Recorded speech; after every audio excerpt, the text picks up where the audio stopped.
Hi, I'm Gary White for Central Kentucky Television. I'm at the Marion County Extension Office. I'm here with Lizzie Spalding, the Family and Consumer Science Agent at the Marion County Extension Office.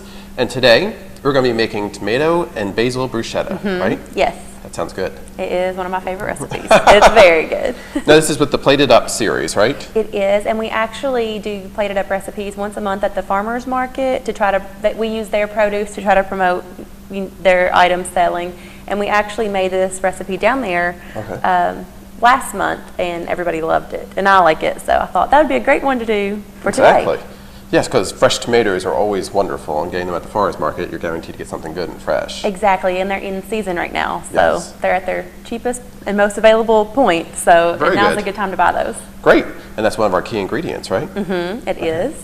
What else do we have in this dish?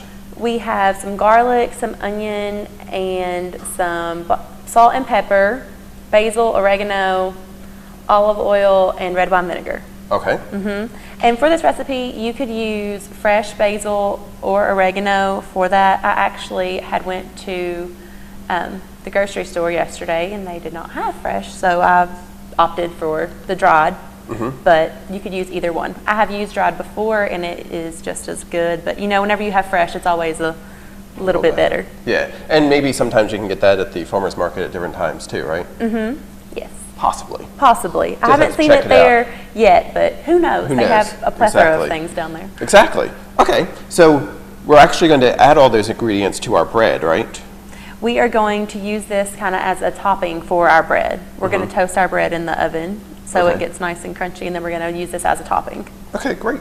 Yes. So let's get started with our tomato basil bruschetta here for our Plated Up series with the Extension Office here at Marion County. And of course, this is a healthy version of what some other people might have seen as bruschetta, correct? Exactly. Okay. All these plated up recipes have been modified from the original recipe to a healthier version, so. Good, so you can eat as much as you want, right? Well, I would still stick to the serving size, but it's definitely healthier. Portions are important. Exactly. What we're going to start with is 3 tomatoes, and we're going to dice those. Okay. And as we said, you can get tomatoes from the local areas as well, or the grocery store, but right now they're in season, so you should be able to get some pretty good pricing on these ingredients. With all produce, fresh always is better as far as vitamins and nutrients that you get from that, but for taste is always better. And tomatoes, I think especially, are one item of produce that fresh is just so much better than what you can buy at the grocery store. Yes, it does make a difference. Now, does it matter the size of the tomato, or just kind of just 3? These are plum tomatoes, so you're not going to want a huge tomato. You're going to want kind of a middle size. Okay. I'm going to dice up 3 of them. And I've never actually seen it, but could you make bruschetta with green tomatoes, or does it have to be the red?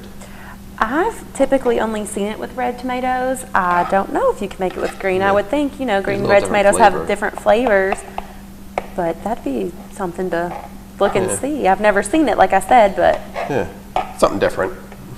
You could most certainly look. Yeah.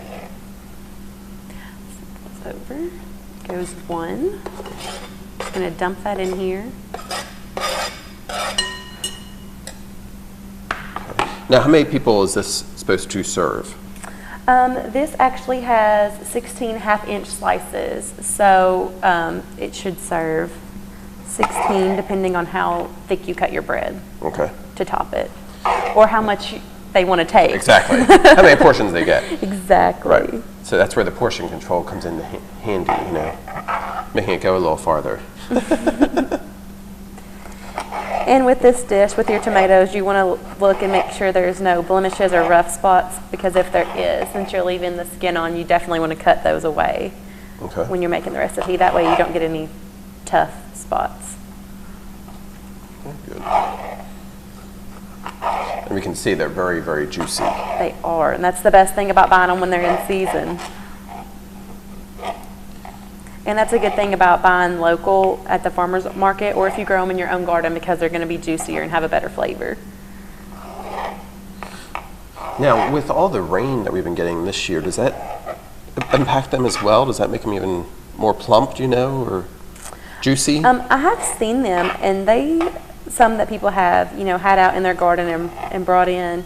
And I think that they stayed about the typical size. I just think maybe with all the rain that some people's, the plentifulness of right, it. you get more. Yes. Yeah.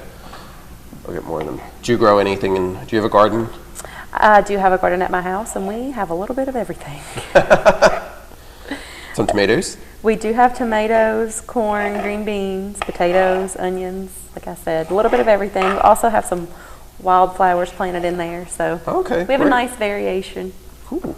Now you were telling me, we were talking before that you do programs at the farmer's market. Is it once a month?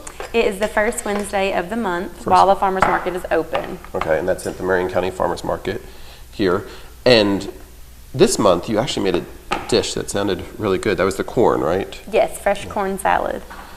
And with all because right now we're in the height of a lot of available produce, I say, right? It's the right key time for making different things at the farmer's market.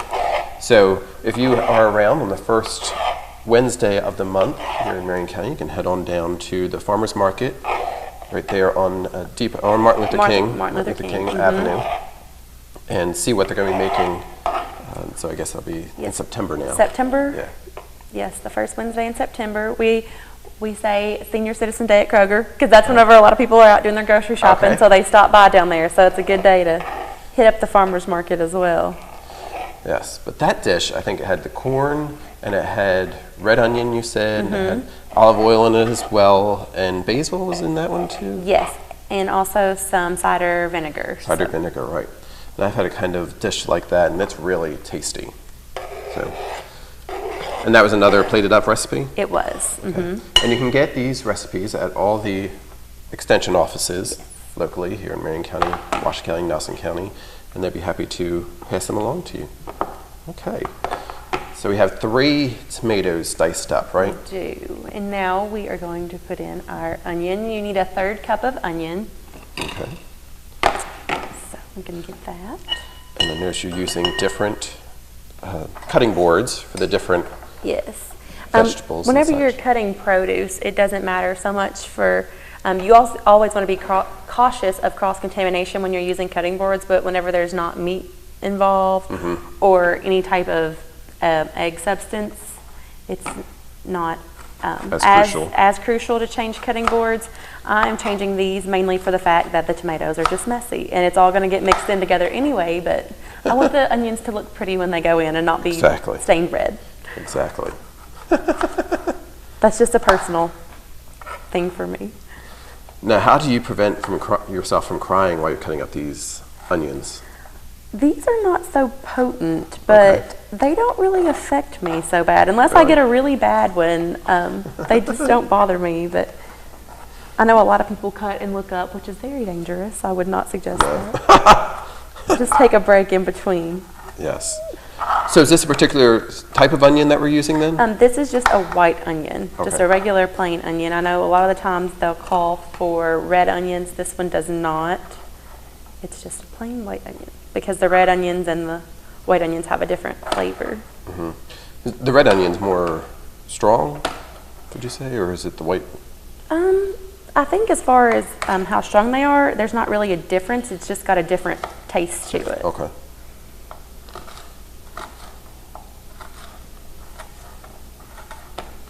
And this actually adds some nice variation on the color, as you were saying, because we had the red tomatoes there.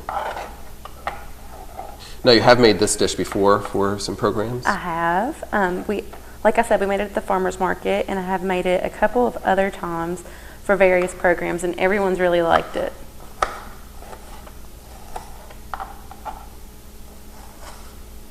The first time I actually had tried this was at a retreat we had for all of our district FCS agents, and I ate quite a bit. They had to get it away from me, but it was very, very good. Okay. So we have our tomato and onion. And this is kind of an Italian flavored dish. Yes. Right? You see this at some Italian restaurants and such. And the next thing we're going to do is put in our garlic.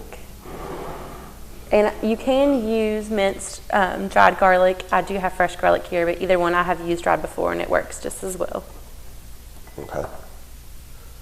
Is there a different amount that you put in when it's dry as opposed to fresh? 1/4 teaspoon equals a clove of garlic, a medium-sized clove. Okay. So. Ooh.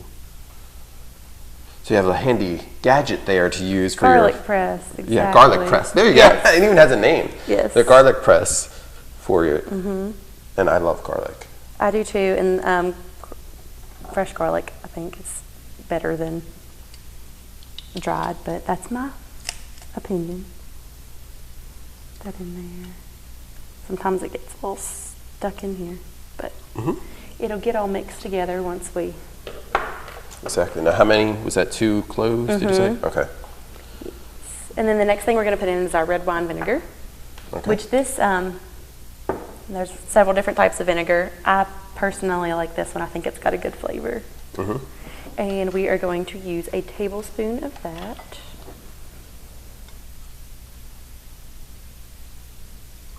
Because sometimes I've seen it with balsamic. You like red wine better? I like balsamic vinegar too, but I'm a fan of Italian food, so I like basically anything that goes in those dishes. That's my favorite. I love Italian food. And the next we're going to put in our olive oil. We're going to put 2 tablespoons of that. And this is extra virgin, and olive oil is the healthier of the oils. Although we should limit oils in general, this is the best choice of them. And it is very flavorful too. Yes.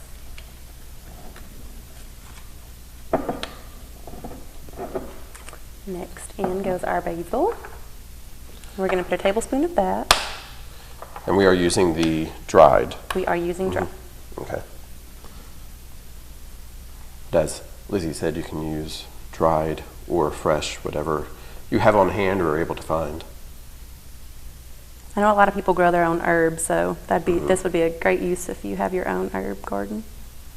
We did a segment, there was an herb festival over in Bardstown, and a lady was telling us about all the different herbs that she grows and the various uses for them besides just cooking. There's lots of different things you can use them for. So I know, at least around the different counties, there are a lot of people growing these various herbs. And herbs are a great way to season your food without adding salt. It's a good way to cut down on sodium because it gives it so much flavor without having to add that extra salt in there. Which makes it more healthy, which is why it might be part of the Plated Up series, right? We're going to use 1/2 teaspoon of oregano. Okay. And these are very Italian foodie kind of spices, aren't they? It smells good. I can smell it. It's very powerful. Wish you had smell-o-vision. I know, right? I was going to say, if we had smell-o-vision, they would be in luck. Well, next time you just have to make it along with us, and that way you can experience the smelling as we go along too. 1/4 teaspoon of salt.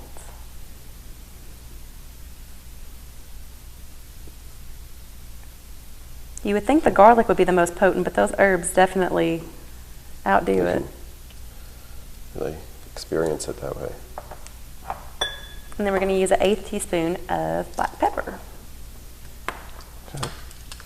So, and as we said, these are part of the Plated Up series of recipes that are available at the extension offices all around.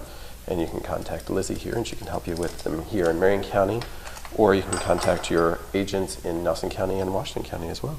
Yes, and we're going to mix this together. I was going to say, you can contact me any way you see fit. I actually had a lady after our last segment, after we did the very berry salsa, that wrote me a letter wanting the recipe. So I will respond to you that way as well. Okay, good.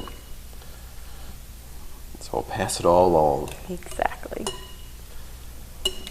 In this age of electronics, it's nice to get a handwritten letter sometimes, It right? was. I actually opened it and saw that she had seen the segment and wanted a recipe, and I was like, oh my goodness, I didn't know people would still write you letters that requesting things like that. That's great. And it actually wasn't a Marion County resident, it was someone from Nelson County, so I thought, yay, people watch me everywhere. Exactly. Good to see you all around. But We appreciate you watching doing that too. Okay. You can see that is done for its part. Looks very good. Get it all mixed up in there. Exactly. Looks good with all the different spices and everything on there. And Okay. the next thing that we're going to do is toast our bread, and I actually have the broiler on already. Okay. This says to use a loaf of French bread. I actually have Italian bread because that's what was at the grocery store. These loaves are usually relatively cheap, and if you go there whenever they have the discounted bakery items, if you're going to make this either that day or the next day, you can usually get these for cents. And so that's a great way to save money if you're planning on using it quickly. Right. Because if you're going to cook it, then even though it's getting a little harder, it's still not bad. Exactly. Because you're going to toast it anyway, it's going to get a... Always trying to budget and cut those Exactly.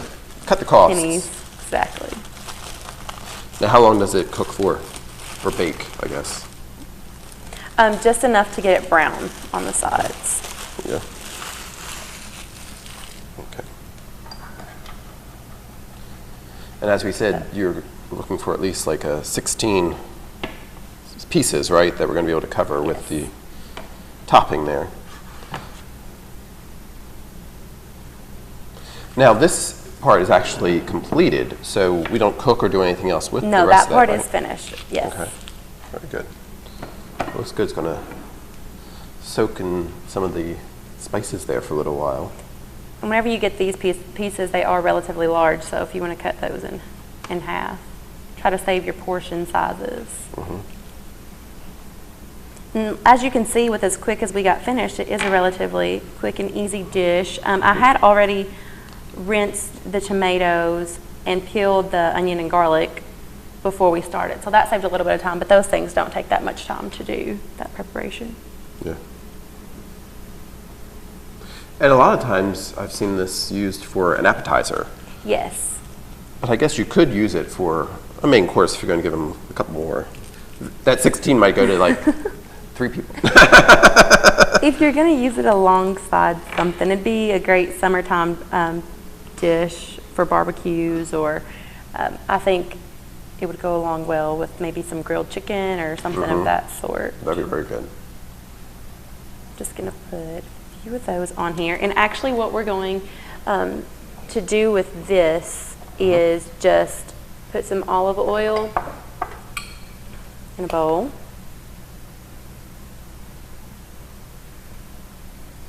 It says that to use 6 tablespoons of olive oil, and you put 2 in this, and it says to use the other 4 for this.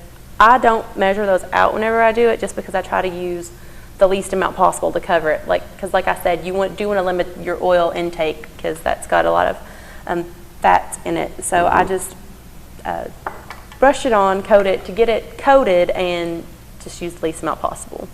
Try to make it as healthy as possible. Because the oils are actually healthy for you, but they can be fattening. Exactly. You just want to use your basting brush and brush that oil on. Okay. And it's not soaked, it's not covered, but that's definitely enough to get your bread toasted. Okay. And this is something too, sometimes we talk about ways of incorporating children or other people into it, and they could be doing something like this while you're cutting up the vegetables as well. They can enjoy, it's kind of like painting the bread. That is a very good way to put it. I think the kids would enjoy that. Anytime that you can get them involved in the preparation of the food, it's good. They're more likely to eat it if they helped make it. Exactly. So have you made this with your daughter? Has she helped with this part? We actually haven't made this at home yet, but it would be something. She would love this if we did do it. Something for her to look forward to. She's very take charge. She would get this and go right at it. She'll paint the bread for us. And that actually helps it toast better, right? Yes, and it just gives it a little more of that Italian flavor too. Looks good. Yes, so have those coated, and we're just going to stick those in the oven for a few minutes to get those toasted. It says to toast on each side. You can toast it on the one. You can flip it and brush some more olive oil on if you'd like to. Me personally, I think if you toast it on the one side with just the one side of olive oil, it does it justice, but if you wanted to do both, you can. That's what the recipe recommends. So we're just going to stick this in for a few minutes, and then we'll put it on. We'll plate it up. There you go. Very good. All right, we'll be right back. You're watching Central Kentucky Television.